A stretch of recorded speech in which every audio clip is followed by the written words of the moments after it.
Hi, welcome back to Metapunk Zero. I'm Andre, and in this episode, I'm going to be doing another installment of the Psychosis Diaries. This time, I'm going to be talking about the onset and background of my psychosis experiences. Probably in the next video or soon after this one, I'm going to be talking about the content of those experiences. So this is sort of the build up to that. Thank you for tuning in.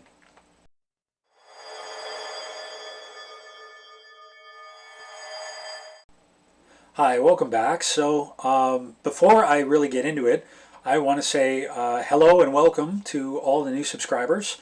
Some of the videos recently seem to have really struck a chord with a lot of people.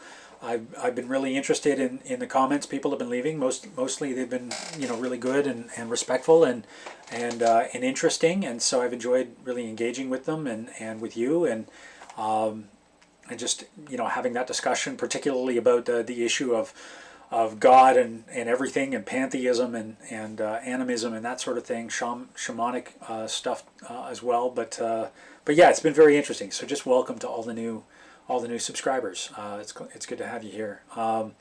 In this episode, I'm going to be talking about the onset of my psychosis experience. So it's a little bit different subject matter than that video. This has been an ongoing series where I've been talking about my psychosis experience as a background to my spiritual views and my perspective on that, and to my philosophical ideas, and to my ideas with regard to fiction and metapunk, which is the name of the channel, which is I see metapunk as both a philosophy, a spiritual philosophy, and a science fiction genre, or a speculative fiction genre more properly, because it kind of includes fantasy as well as science fiction, but does lean a little bit more in the philosophical sci-fi kind of end of things. But anyway, let's talk about the onset of my psychosis experiences before I get off topic. I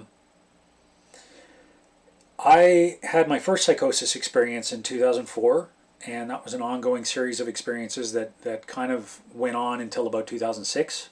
In early 2006, I was hospitalized twice during that whole, that 2-year period, and the final time was in early 2006, and I was in the hospital for several weeks, and eventually got on disability, and it was until 2023 when I had my next psychosis experience, and that one is the one that I'll get into in more detail in coming episodes. But I just want to give some background on what led up to it. And it's hard to know where to begin with that because there's so much. But anyway, if you're still with me, I've always had a history of mental illness.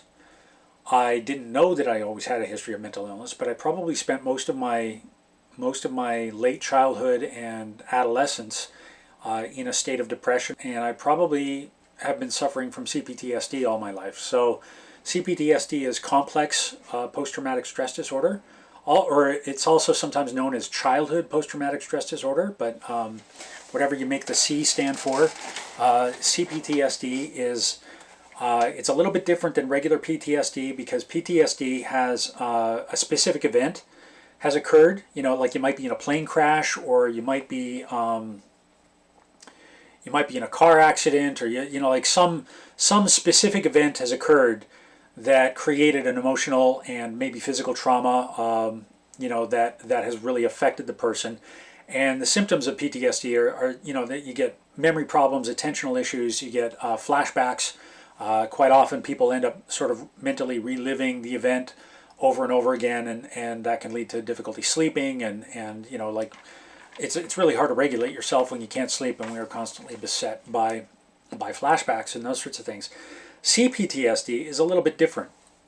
CPTSD happens when there's not just one specific trauma. I mean, it can involve that. Like, you can get PTSD and CPTSD happening at the same time. So there can be specific traumas, but CPTSD, more properly, is more like an ongoing series of traumas, and they may be a little bit less severe. They might be as severe as as a specific trauma, but it's ongoing. It goes on for a long period of time, and that can be from abuse. That can be from attachment trauma. That can be from all kinds of things. And basically, involves trauma bonding and chaotic environments. Where there's a lot of activity, a lot of interpersonal difficulty and dysfunction, where people really struggle to articulate their emotions and maybe regulate their emotions.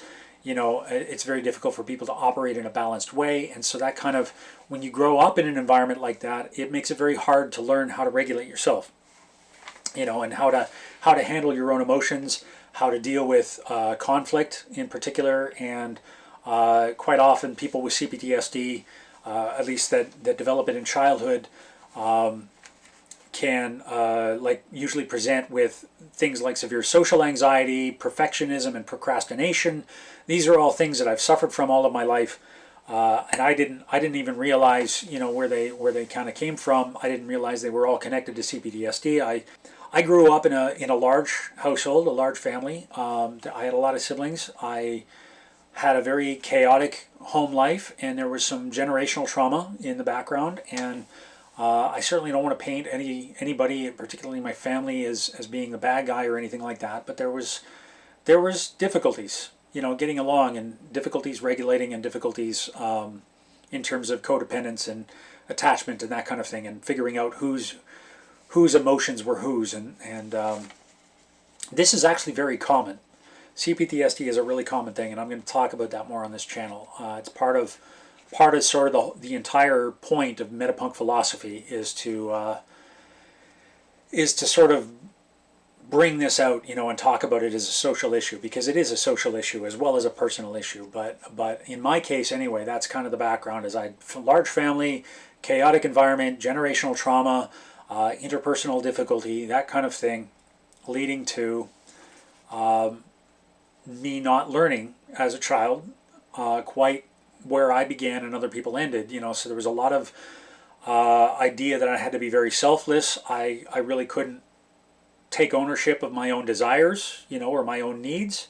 That really wasn't something I could prioritize in that environment. I really had to sort of show up for other people, and which is sort of a good thing, in a lot of ways. There's a lot of positives to that, but when you're developing in that environment, when you're a child in that environment, it can be very hard on you, and very difficult. It can make it very difficult to really know who you are as you get older.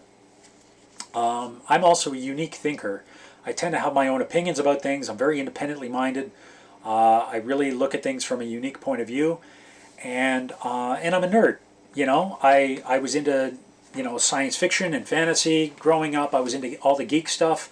I mean, geek stuff is sort of in vogue now, like it's popular, it's very normalized in a lot of ways, but I grew up at a time, I was born in the mid-70s, and I grew up at a time in the 80s when geek stuff was not popular, when if you weren't a jock or a preppy, you were very much on the outside, and I might have even been kind of on an outside track, even with most of the nerd community, so to speak, and so I was very unusual. I got really bullied a lot, and I didn't deal with that well, because I didn't know how to regulate stuff. I personalized it. I took a lot of it very personally because of my prior trauma, and so I spent most of my adolescence in depression, and I didn't even realize that I was depressed, and that my sense of being an outcast wasn't because there was anything wrong with me. There really was nothing wrong with me. What was wrong was that I was surrounded by people. There's a fairly famous tweet, back when Twitter was still Twitter. There's a tweet that went around that's often attributed to William Gibson, who's one of my favorite science fiction writers, but William Gibson denied that he wrote this tweet. But the tweet goes, before you diagnose yourself with depression or some other disorder, first check to see if you are not in fact surrounded by assholes. And I think that's actually really good pragmatic advice, because we tend to get in these situations where we think there's something wrong with us, or we think that we're really, like we're mentally ill or whatever. We think the problem's ours. And you can also, and this is another issue I'll talk about on the channel, but the whole model of mental health, the biomedical model, and the whole system around treating mental illness is one that internalizes and individualizes mental illness, right? So it makes it the person's problem.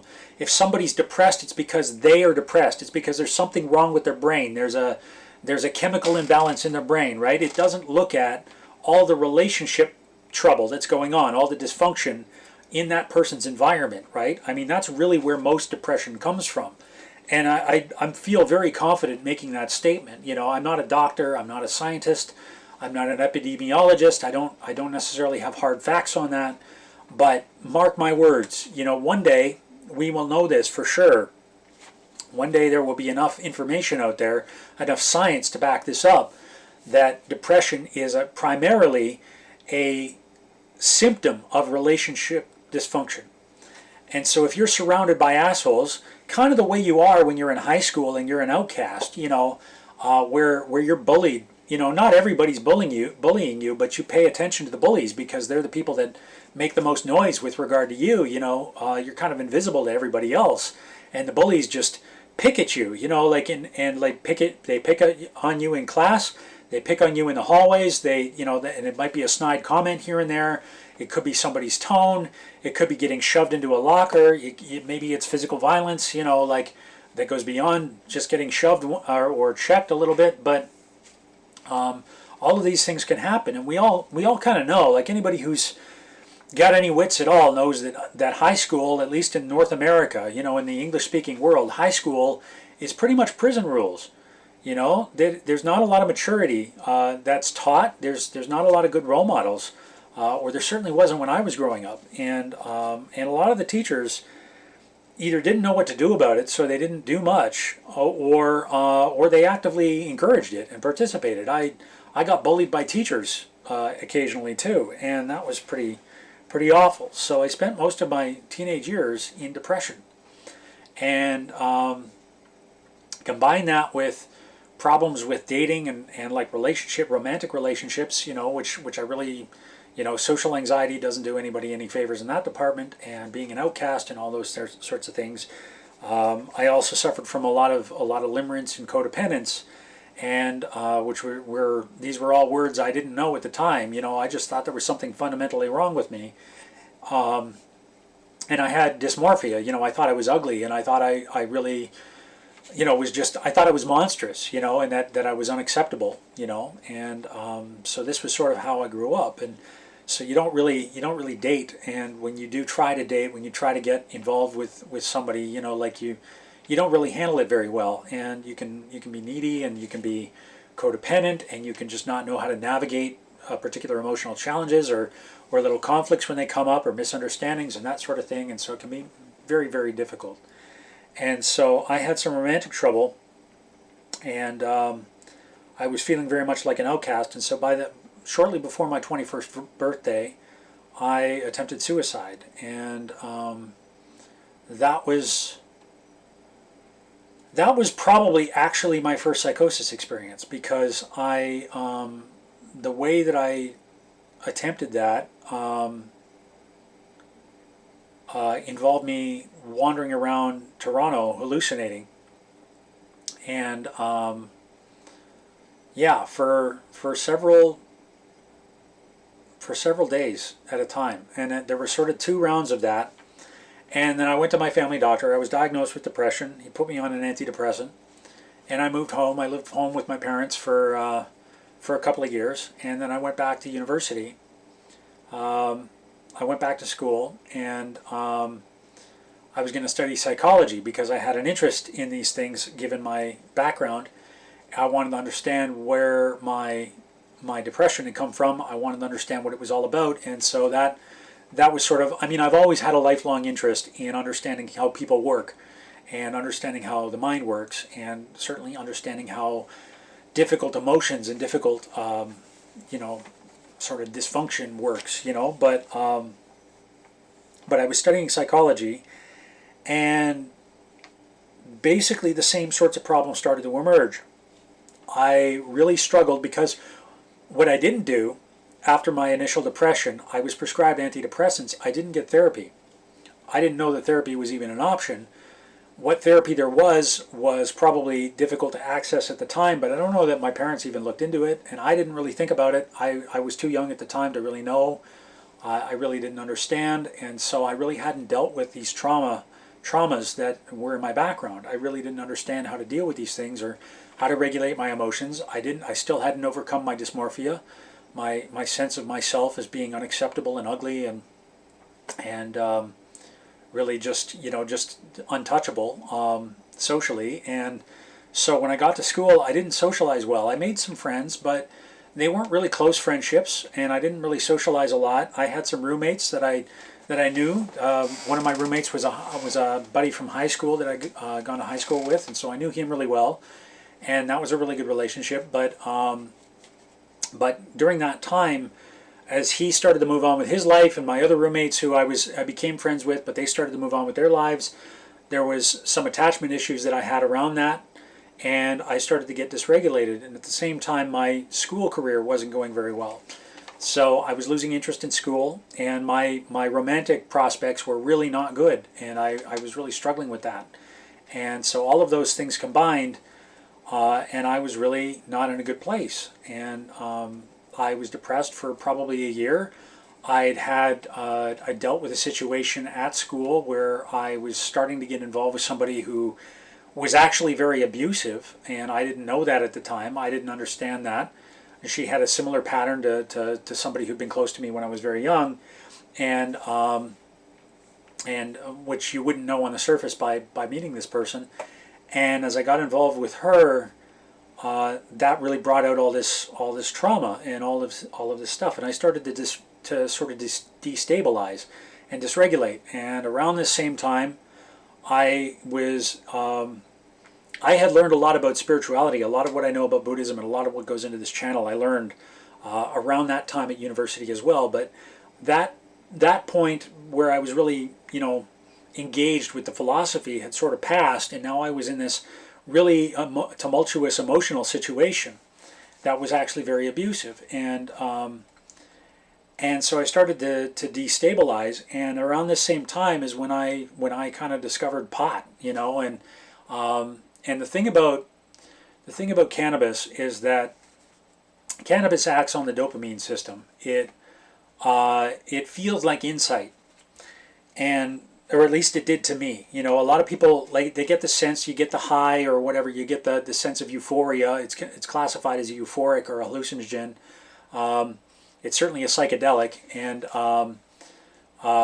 you get the sense of euphoria, which is this dopamine hit that you get. But for me, like somebody who likes to solve problems mentally, like I like to think about things, and when I would smoke cannabis, like I would get this sense of eureka. I would really feel like I was gaining insight and I was solving problems, and that's what it felt like.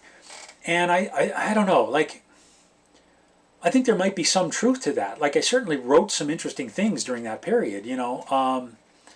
I had a lot of insight in that regard. I don't know that I was going to solve cancer or anything like that, but it was very productive creatively. But at the same time, I was also using this to try to think my way through my emotional problems, and my relational difficulties.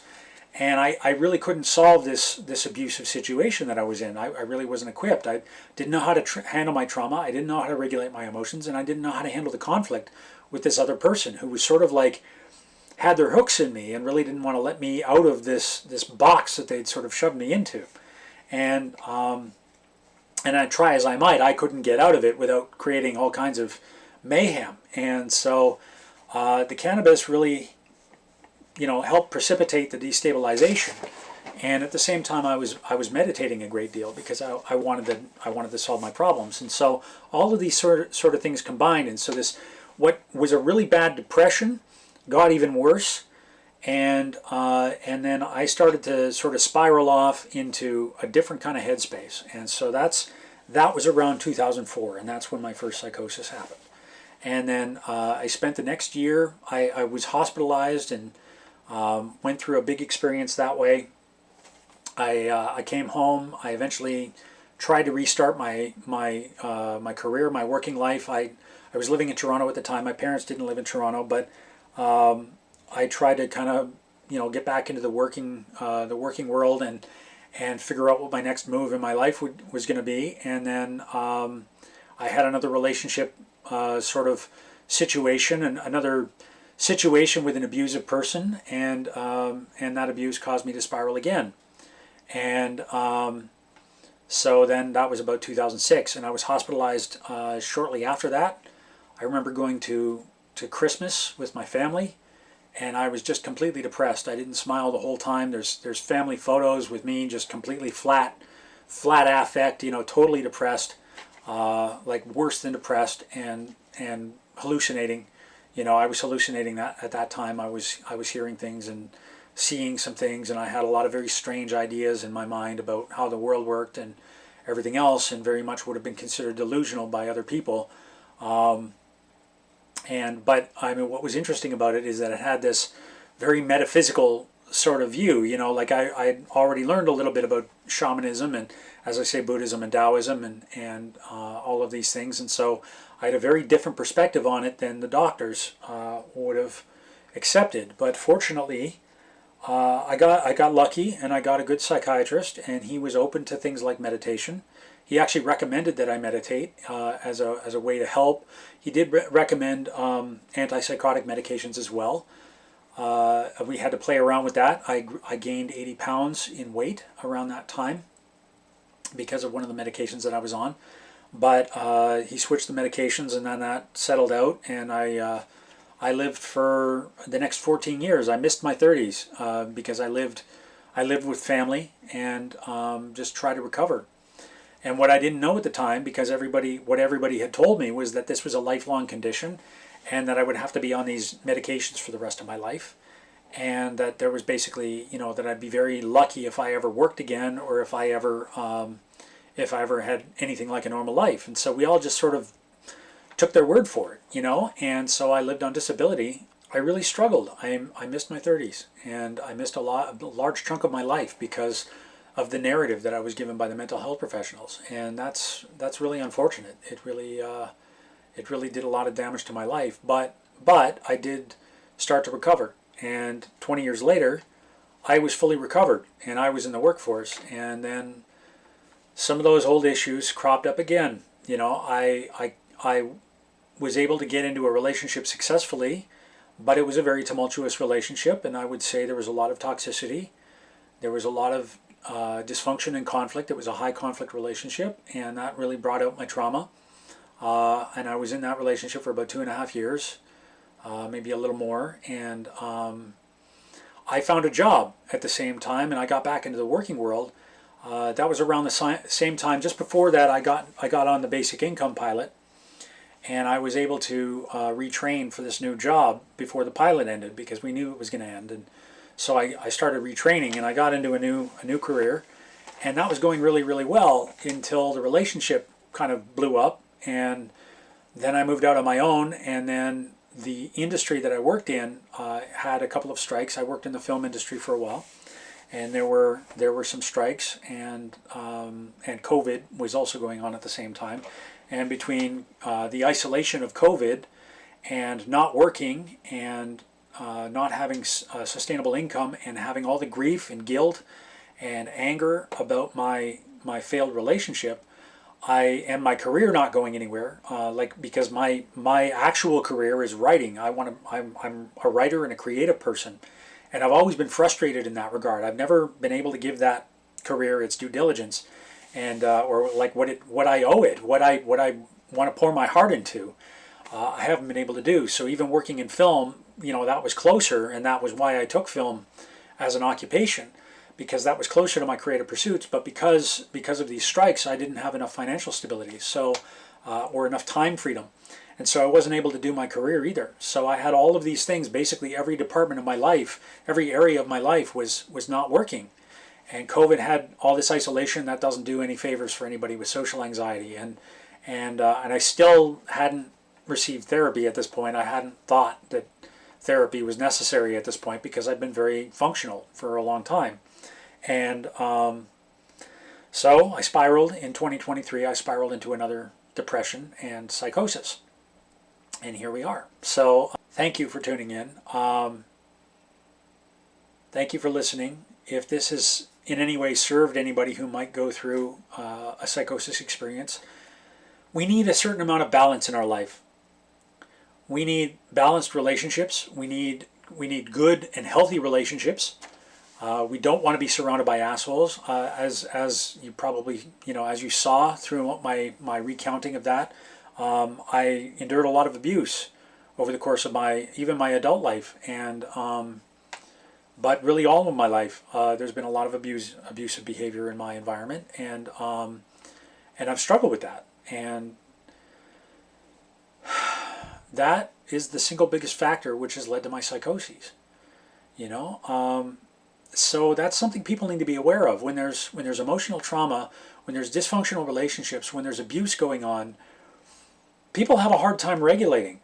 You know, you could have grown up in a healthy environment and still get into an abusive relationship. I mean, it's less likely because the healthier you are to begin with, the harder it's gonna, like more easily you're gonna recognize somebody that has these tendencies, and you're gonna steer clear of the red flags. But if you have any kind of, history of trauma, it's much harder to spot those red flags, and so you get into these environments where you engage with people who have the same toxic behaviors that you encountered when you were young, and that's not even necessarily anybody's fault. I would say that most of the people that I dealt with who I would say did behave in an abusive way were not trying to abuse me. They weren't really going out of their way, like they didn't, I wouldn't say they were bad people, but they certainly didn't behave in, let's say, mature and balanced ways toward me, and I didn't behave in mature and balanced ways toward them, and that created these dynamics of dysfunction. And that is the kind of thing that could really destabilize somebody and lead to something like definitely depression, definitely anxiety disorders, and definitely psychosis, and everybody's susceptibility, based on their genetics, based on other factors, based on how maybe financially secure they are, and maybe you've got some anxiety issues or depression or whatever, but maybe you've been able to secure a stable job and have enough income that you can take care of yourself, and all those sorts of factors. And so the better your life is, the less likely you are to suffer from really, really devastating bouts of mental illness. But the more problems you have, the more problems you get because of these things. And so if anything, this sort of long-winded diatribe about my psychosis will just, I'd like it to just be cautionary, because these things are really commonplace. CPTSD is incredibly common, and people don't know it. They don't recognize it. They don't know. And we live in a very dysfunctional, emotionally illiterate society. There's abuse is very normalized. A lot of the negative behavior toward me is the kind of thing you find on the internet every day. You find it on social media. You find it in workplaces. You find it in schools. You find it certainly on the playground. And most people, frankly, don't develop much past high school, which is part of the problem. But it's also part of the reason for why it perpetuates, because we have demolished, as a society, for various historical reasons, we have demolished our tradition of actually bringing people into maturity. We used to have mystery cults. We used to have rites of passage. We used to have hunter-gatherers have rites of passage and initiation where they mark the stages of life, and certain traditional cultures still have those, a lot of traditional religions and wisdom traditions still maintain those even in the modern world, with varying degrees of success maybe, and maybe they have other problems or whatever, but by and large in the Western world, in Western civilization, we don't adequately prepare people for the challenges of life. And at the same time, things are changing very rapidly. We right now we have AI coming, like really hitting on, like it's on fire right now, and it's really going to change a lot of things. It's changing things already. We have AI. We have new definitions of how people want to present in the world, new ideas about identity and how we relate to each other. And all of these are more about the individual expression of the person. And so we really want to honor those, because the Western world is an individualistic culture. And that's one of the beautiful things about it, is that we do get to honor the individual. We do get to honor the individual expression. But that comes with it people exploring and going into this new territory about who and what people are and how they should relate to each other and how to get along with people who are different. And that makes it really, really challenging, because things are changing and it's really at odds in a lot of ways with all of our traditions. And so when you put that into an environment where people don't have a lot of maturity, they haven't been brought up into emotional literacy where they can be accepting and understanding of these things, where they don't know how to handle conflict or regulate their own emotions, where their attachment issues play out in every interaction they have with other people, then you can get this toxic brew where just anything can happen. And I don't think it's a coincidence that we have this epidemic of depression going on and other mental illnesses, because people are struggling economically, and they're struggling with all this social change that's going on, and they're struggling with the just general lack of emotional literacy that we need to have. Some people say emotional intelligence. I prefer the word literacy, but the ability to read and understand our own and other people's emotions and to deal with them. I regard that as a sort of a skill of literacy, and that sort of distinguishes it from like general intelligence. Some people have a problem with that and whatever. So that's just my take on it. But yeah, so I've gone off on a bit of a tangent here, but I just want to. What I'm trying to say is that it's pretty common to suffer from a mental illness in our world, and it's an increasing thing for a lot of people. And the more that I talk about this, the more I hope I can help people understand that it's everywhere, and that we need to show up for each other in that way. We need to learn how to deal with our own trauma. Maybe we need therapy. Maybe we need supportive community. Maybe we need both. Whatever form that takes. That can be a spiritual community, or it can be secular. It can be supportive in so many ways. It can be philosophical. It could just be a good group of friends. A lot of the time. But maybe some combination of all of these things is kind of what the world needs. What a lot of people need, or what people need in general. And then individually mix and match to taste. To try to deal with whatever we're going through, so that we can show up better for the other people around us. And that means also understanding that everybody has their issues, and so on some level that just means fundamentally having an open heart and knowing that what I do to other people, I also kind of do unto myself. It's like if I treat somebody else badly, I know what it's like to be treated badly, and so I want to treat people better, because I know what it's like to be abused, and I gotta say, I haven't always done well in that department.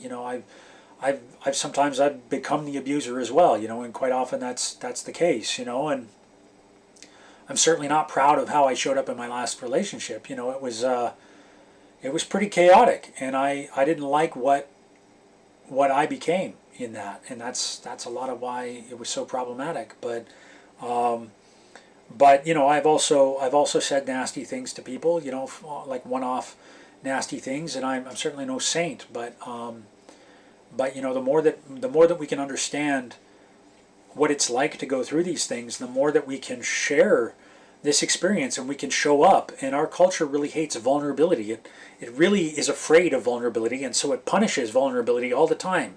It always blames the victim. It always talks about how weak people are. It talks about being number one and being strong. It really puts these things into the heads of a lot of people. And so we think that because it really isn't safe to be open, which is why I have some fear about making this video, and why I'm probably still talking, because I really want to make this point. But the more we understand that everybody has their stuff that they're going through, the more that we can be open-hearted toward them, the more that we can accept that people can be open-hearted, the more that we can accept people's emotions, the more that we can accept.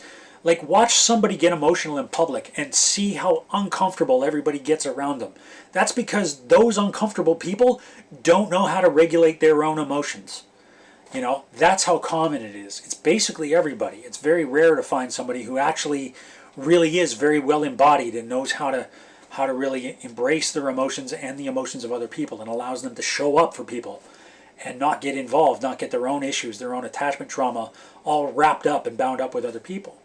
And the more that we're able to do that, the much happier and healthier and economically prosperous and peaceful this world is going to be.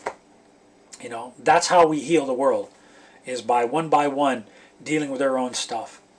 And I will close, because I've already talked for quite some time, and I know I've been rambling and everything else, but all I will close on is this idea that the more we can deal with our own trauma.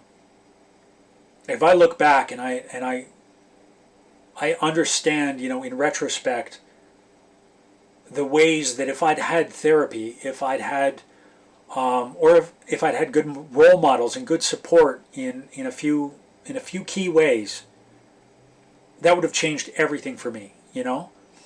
And so I wish I'd had more support from the people around me, but also I wish I'd known enough, or I'd thought it through well enough to know that I should really be pursuing trauma therapy and like to get over, you know, or not to get over it, but because that's part of the toxicity of the culture. Get over it, you know, like don't get over it. Work through it, you know, because it is something you have to work through, and you have to honor your pain, and you have to honor your trauma because it's a part of you. And in order to heal it, you have to face it in a way that accepts it and embraces it and makes it part of your humanity, you know. So I don't know. I've restated the same thing a few times, and I have talked at length, so I'm going to leave it here. But thank you for joining me, and we'll see you next time.